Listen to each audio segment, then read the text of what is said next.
Buckler, good evening, everyone. Qualifying has been completed. It's time to go feature event racing. The late models will lead them out. 30 laps of action. Starting on the pole, driving the number 28 from Westport, Connecticut, Toyota of Westport. Northeast Labor Force sponsor, Jay Lozniak.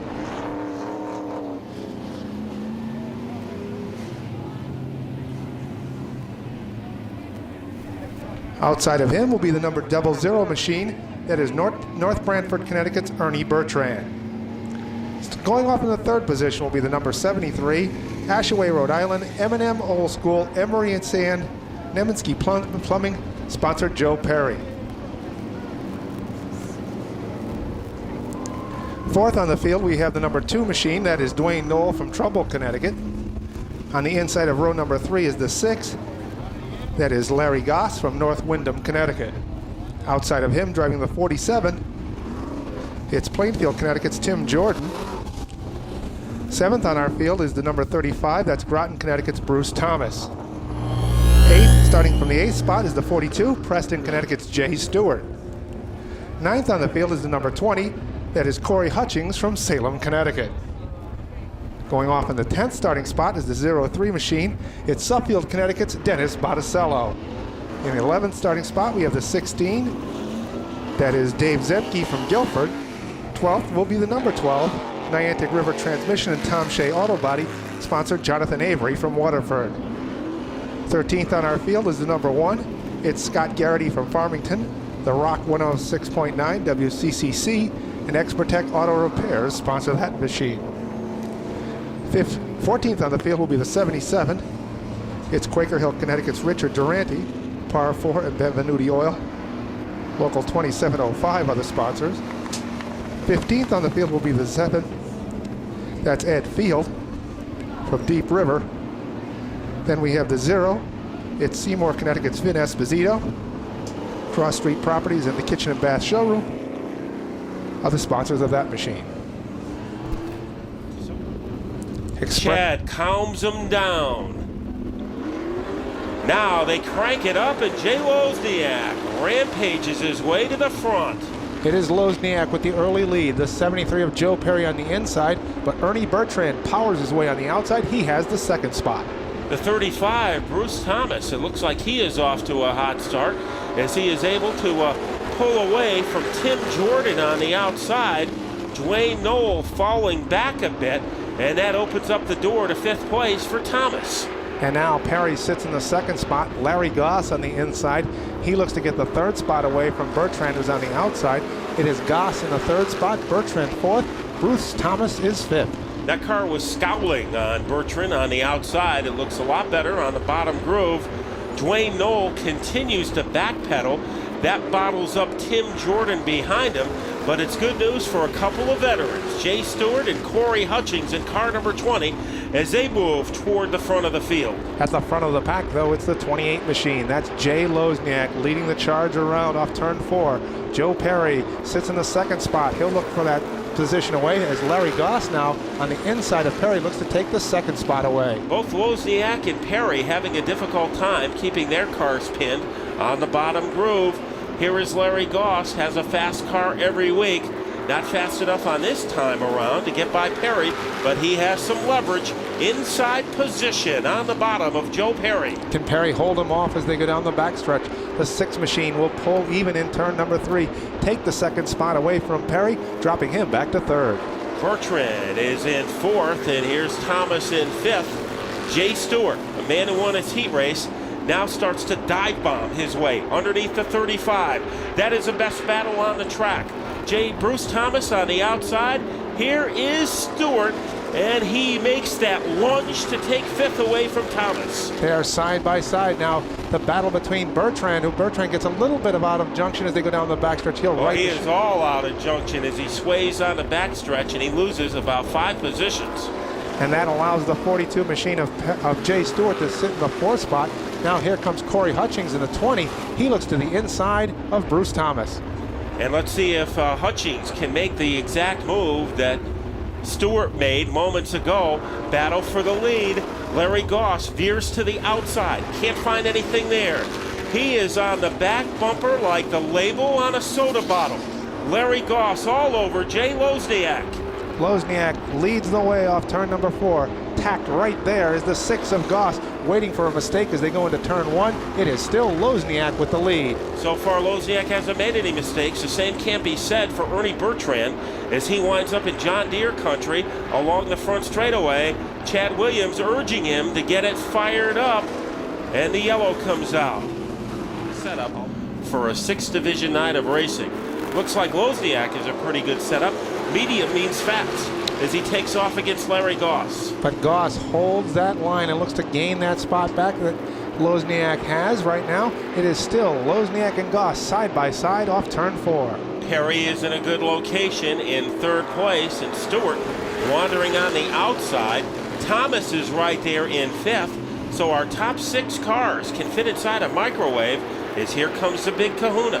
Dennis Botticello, the Hawaiian chief, moving into the picture. It is still side-by-side action for the top 4 spots. Jay Lozniak on the inside, Larry Goss on the outside. It is Goss now with a slight advantage down the backstretch, but Lozniak pulls even as they go into 3. Good move by Jordan as he gets underneath Corey Hutchings. Hutchings having some trouble with the handling of that car, and now Dwayne Knoll is able to get some bite underneath the 20 car. The 28 machine of Lozniak now has gained the advantage and has the lead as they go down the backstretch. The 6 of Goss sits second. The battle for third between the 73 of Perry and the 42 of Stewart. And those guys are exchanging some blows like sparring partners.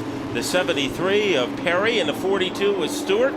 And a good move by Stewart, 3 wide. The driver who has to back off is Lozniak, and that enables Thomas to move into 3rd place. But the beneficiary is the Knoll in trouble all over the track.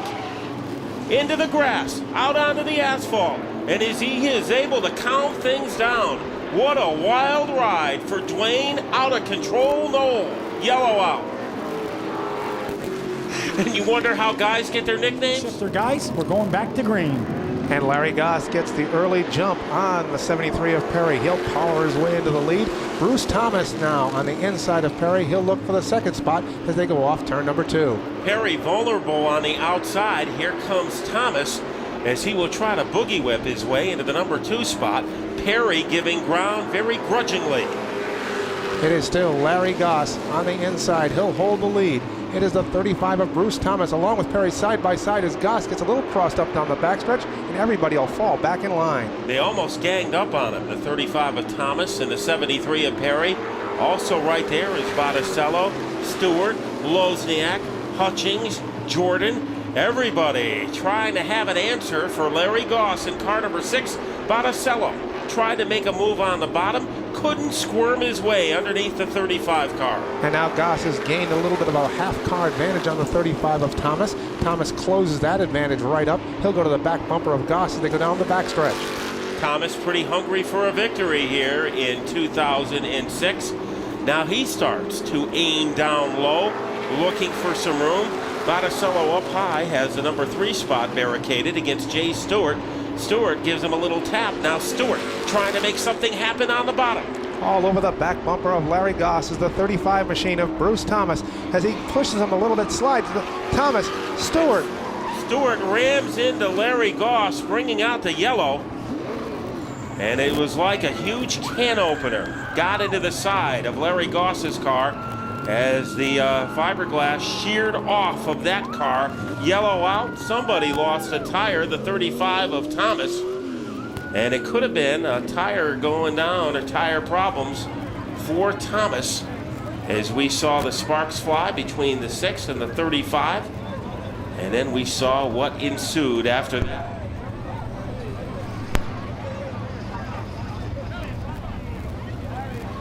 Our officials talking to Bruce Thomas in car number 35. That car will be removed from the track. So here comes Larry.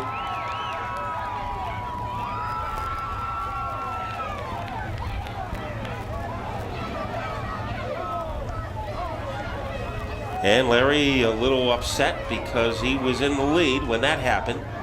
And now Botticello in the front row against Joe Perry. Botticello buzzsaws his way into the lead. Here comes Perry, climbing on the outside. Does he have the juice? Perry looking tough, like a missile in car number 73. They waltz around the fourth corner. It is still Botticello in command. Botticello has the lead now. Jay Lozniak tacked to his back bumper on that inside line. He looks for the second spot away from Perry, as Perry now powers even as they go into turn 3. Now Jordan trying to infiltrate the top 6. He looks pretty good. Glenn Coleman falling off the pace in car number 5. Corey Hutchings, power move underneath Perry. Hutchings is in third. Lozniak is in second. We knew Corey Hutchings was going to be a factor. He is not disappointing as Perry gets very high in the middle of turns 3 and 4, and he loses another spot. That allows 3 cars to sneak under him. The 20 of Hutchings, who sits third, the 2 of Knoll fourth, and now the 47 of Timmy Jordan runs in the 5th spot. Let's keep an eye on Hutchings, trying to gnaw his way underneath the 28 of Lozniak. Lozniak probably feels the presence of Hutchings, and he says, I better attack the big kahuna. So Jay Lozniak going to work in car number 28 against the 03 of Botticello. Those cars, as they whirlwind their way around the corner, Botticello has plenty of companionship at the front. Botticello leads the way. The Toyota of Westport, number 28 of Lozniak, sits second. Now here comes Hutchings. He looks for the 3rd spot, but it is Timmy Jordan looking to power his way all the way around the outside and get the 3rd position from Hutchings. Well, Jordan not quite able to complete the deal against Hutchings. Let's see if he can solidify his position on the backstretch with Dwayne Knoll running 5th. Lozniak bumping, grinding against Botticello. Botticello shakes him off. Botticello able to hold the lead on that outside now. Lozniak to the inside. He has a foothold on that inside line. It is Lozniak to the inside, Botticello on the outside, but Botticello holds the lead as they come off turn 4. This time, much cleaner. Botticello has the lead. Lozniak has a position and a wild ride for Hutchings. As Hutchings wound up in the grass, is able to calm things down. Lozniak down low on the attack off of turn number 4. Those 2 cars crazy glued together as they hit the stripe. Lozniak has the inside line and the run on Botticello. Side by side, they roar down the backstretch with Timmy Jordan right on the back bumper of both vehicles, waiting for a mistake from our lead pack. But it is Lozniak on the outside, Botticello on the inside. Lozniak with the lead by a half car length as they complete one lap to go. It is Lozniak with the lead down the backstretch. Botticello, Jordan, Lozniak, the 3 cars tacked together as they come off turn number 4. Lozniak in the middle, 3 wide. They'll scream to the stripe. It is the 47 of Timmy Jordan taking the win as he's come all the way from the 3rd position, the 0-3. And the 28. Victory, Tim Jordan. Boy, and right before our eyes, this man turned from a 22-year-old college student into a 22-year veteran. What a move he made on the final lap. He is about to tell us about it as he climbs out of the car. First of all, I think he's taking a few deep breaths because it was a wild final lap here at the Bowl between himself, Dennis Botticello, and Jay Lozniak. And win number 2 for this driver, the nephew of Tommy Fox. And young guys in their 7th late model races aren't supposed to make moves like that, but this man did it. How about a hand for the driver of car number 47, Timmy Jordan? What happened on that last lap? I know Jay and the 03 were, the 28 and the 03 were really racing hard with each other, and I was content with 3rd and just hanging out there. I on the racetrack a little bit, the 28 was kind of, squeezing me off, wanting to hold the position when I was running in 3rd or 4th, but, that's racing, and, we came around for the white flag lap, and I said, I got a better car than both these guys, so I just was going to hang around and let the 28 and the 03 figure out who was going to win, but Jay slipped up a little bit in turn 3, and, you got to go. When the leader slips up and takes the 2nd place guy up, you got to fill the hole, and you got to try to win, or else you're not racing, so I got to thank all my sponsors, the A-Team, Brown's Auto Center, JJ Custom Design, Race Stock Photography. Check out TimmyJordan.com Monday morning if you want to see pictures and results. Just everybody involved, thank you so much. right now where everybody is doing an instant replay in their mind. One of the highlights of the season, pulled off by this man, Timmy Jordan.